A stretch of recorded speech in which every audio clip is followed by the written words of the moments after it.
YSR Congress party ఉంది, చేయని తప్పులు లేవు,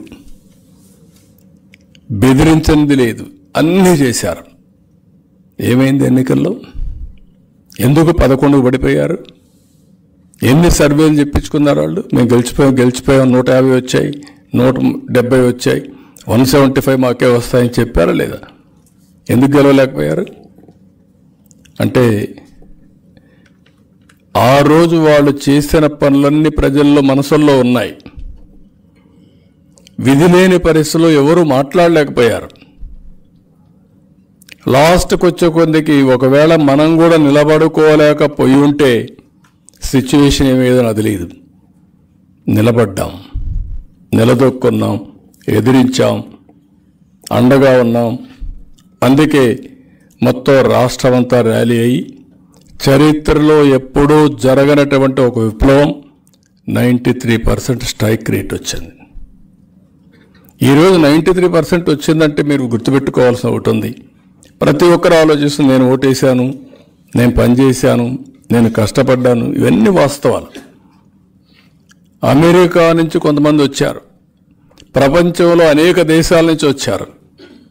5 లక్షలు 10 లక్షలు వాళ్ళ డబ్బులు ఖర్చు పెట్టుకొని ఒక ఓటేయడానికి, గెలిపించడానికి నెల 2 నెలలు 3 నెలలు ఇక్కడుండి గెలిచిన తర్వాత వెళ్ళారు.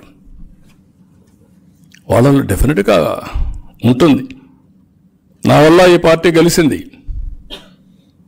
ఒక నాయకుడు ఉన్నాడు, జైలుకు పోయాడు. ఒక నాయకుడు ఉన్నాడు, టార్చర్ అనుభవించాడు. ఒక కార్యకర్త ఉన్నాడు, నిద్రపోలేకపోయాడు ఇంట్లో.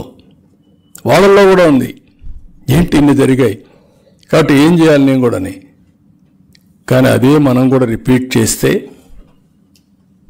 మళ్ళీ ఈ రాష్ట్రం రావణాసుడి కాష్టమే అవుతుంది. తప్పు చేసిన వాడిని వదిలిపెట్టం. అదే మరిగా తప్పు చేసిన వాడిని వదిలిపెట్టమని మనం కక్ష సాధింపు చర్యగా పోతున్నామని ప్రజలు భావిస్తే వీళ్ళిద్దరికి వ్యత్యాసం లేదనే పరిస్థితి వస్తుంది. అదే మీరు గుర్తుపెట్టుకోవాల్సిన అవసరం ఉంది ప్రతి ఒక్కరు కూడా. ఇక్కడ ఇవన్నీ ఉన్నప్పుడు నేను ఒక మాట చెప్పాను, 95 సీఎంగా పనిచేస్తానని. 95 సీఎంగా పనిచేసినప్పుడు ఇక్కడ నా ముందర కనపడేవాళ్ళు ఒక రామకృష్ణ ఒకటే కనపడొస్తున్నాడు. ఇక్కడ వాళ్ళు ఎవరున్నారు తెలియదు అప్పట్లో పార్టీలో. బొచ్చయ్య ఉన్నాడు, సత్యనారాయణమూర్తి ఉన్నాడు, రామకృష్ణ ఉన్నాడు, అదే మరి రామ్మోహన్ ఉన్నాడు, నరేంద్ర, అదే మరిగా శ్రీనివాసరావు, వీళ్ళు కొంతమంది ఒక 10 మంది ఉంటారు ఇక్కడ. అంటే మామూలుగా మనకు జరిగే పరిణామాలు మీరు చూసినప్పుడు ఒక పార్టీ జర్నీలో తెలుగుదేశం పార్టీకి కొన్ని కుటుంబాలు అంకితమైనాయి, ఇంత పాపులేషన్ అని. కొన్ని చదువుకున్న వాళ్ళు కానీ కొంతమంది అడిషనల్గా వస్తూ ఉంటారు.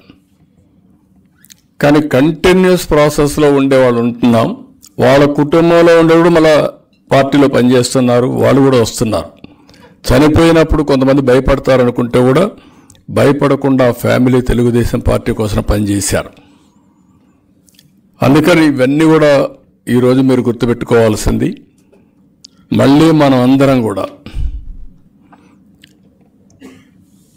ఒక సంఘటిత శక్తిగా లేకపోతే ఒక కొహెషన్తో పనిచేస్తే తప్ప ప్రజల ఎక్స్పెక్టేషన్స్ని మనం ఫుల్ఫిల్ చేయలేం.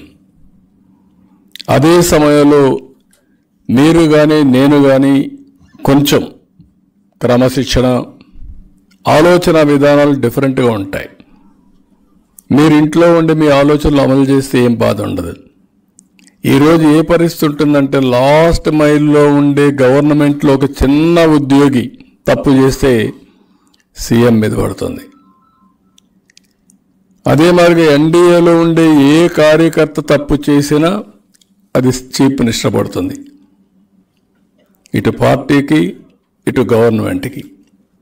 అంటే ఈ విషయం మీరు ఒక్క విషయం మీరు చూస్తే, ఒక వ్యక్తి తిట్టినా కూడా లేకుంటే మీ ప్రవర్తన కూడా పార్టీకి నష్టం జరుగుతుంది. పాజిటివ్ కానీ నెగిటివ్ కానీ రెండూ ఉంటాయి. ఈ విషయాన్ని మనందరం గుర్తుపెట్టుకోవాల్సిన అవసరం ఉంది. ఇవి గుర్తుపెట్టుకుంటూనే నేను మధ్యాహ్నం కూడా కొన్ని విషయాలు మీతో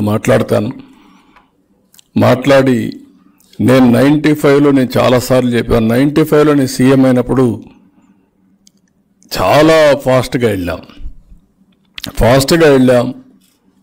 అదే సమయంలో ప్రజలు కూడా అదే మరిగా ఆశీర్వదించారు. మనం ఫైనల్గా ఒకటి చెప్తున్నా, మీకు ఎవరైనా సరే సక్సెస్ చూడండి, ఒక రాజకీయ నాయకుల్లో ఎవరైనా సరే, ఏ స్థాయి అయినా సరే, మనము ప్రవర్తించిన విధానం వల్లనే తిరిగి మన ఎలక్షన్ కానీ మనకు వచ్చే మెజార్టీ కానీ డిపెండ్ అవుతుంది. సింపుల్. దీనికి పెద్ద ఫార్ములాలు లేవు, దీన్ని ఇది చేయాల్సిన పని లేదు. నేను అందుకనే మొన్న ఎన్నికల్లో చూసినప్పుడు నాకే కొన్ని షాకింగ్ రిజల్ట్స్ కూడా వచ్చే పరిస్థితి సర్వేలు చేస్తే. నేను ఒక్క సర్వే పైన ఆధారపడలేదు. ఫస్ట్ టైం అంత మునుపు కూడా చేశాం, కానీ ఈసారి మాత్రం 0.001% కూడా రిస్క్ చేయకూడదనే ఉద్దేశంతో చాలా సర్వేలు చేశాను, అనలైజ్ చేసుకున్నాం, అసెస్ చేశాం, ఫైనల్గా నిర్ణయం చేశాం. ఆ నిర్ణయం రైట్ అని కూడా ప్రూవ్ అయింది. కొన్ని దిక్కల కంపల్షన్లో కొన్ని నిర్ణయాలు తీసుకున్నప్పుడు ఆ నిర్ణయాలు కూడా కలిసి వచ్చాయి. వేవ్ వచ్చింది కాబట్టి ఇంకొంచెం ముందుకు పోయే పరిస్థితి వచ్చింది. ఓవరాల్గా మనం చేసిన ప్రతి ఒక్క నిర్ణయం అన్లెస్ కొన్ని నియోజకవర్గాల్లో వాళ్ళు ఉపయోగించుకోలేకపోతే తప్ప అదర్వైజ్ అన్ని దిక్కల గెలిచే పరిస్థితికి వచ్చాం.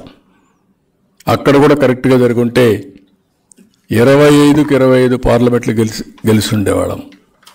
అసెంబ్లీలో కూడా ఇంకా 1, 2 పోయి ఉంటాయేమో కానీ అన్ని సీట్లు గెలిచే పరిస్థితికి వచ్చింది. కాబట్టి ఈరోజు మనం వచ్చిన తర్వాత మీరు ఒక్కసారి గుర్తుపెట్టుకుంటే, ఈ 4 నెలలు I want to place before you progress report also. ప్రజలకు కూడా మీ ద్వారా అర్థం కావాల్సిన అవసరం ఉంది.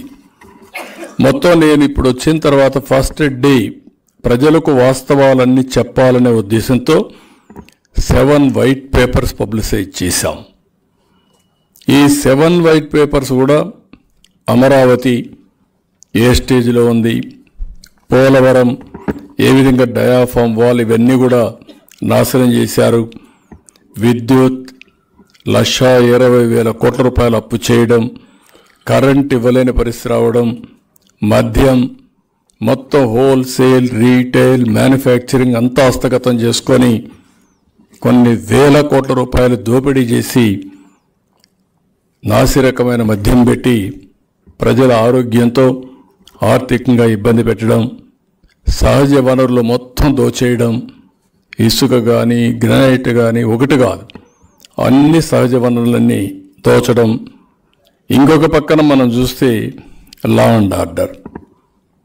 అండ్ ఆర్డర్ అయితే ఎవరిని ముట్టుకున్నా వాళ్ళ గత చరిత్ర అంతా వచ్చే పరిస్థితి వచ్చింది. నిర్వీర్యం చేసేశారు. ఇంకొక పక్కన గంజాయి విపరీతంగా, ఎక్కడ ఏ కేసు జరిగినా దానికి మూలంకి వెళ్తే వాడు గంజాయి బ్యాచ్ ఉంటాడు. నిన్న కూడా జరిగినటువంటి హిందూపూర్లో జరిగితే దాని వెనకాల కూడా గంజాయి దొంగతనాలు చేసే బ్యాచే కారణమయ్యారు. ఇలాంటివన్నీ కూడా ఈ 4-5 నెలల్లో చేసినట్టు అన్నీ కూడా ఇవే వచ్చే పరిస్థితి వచ్చింది.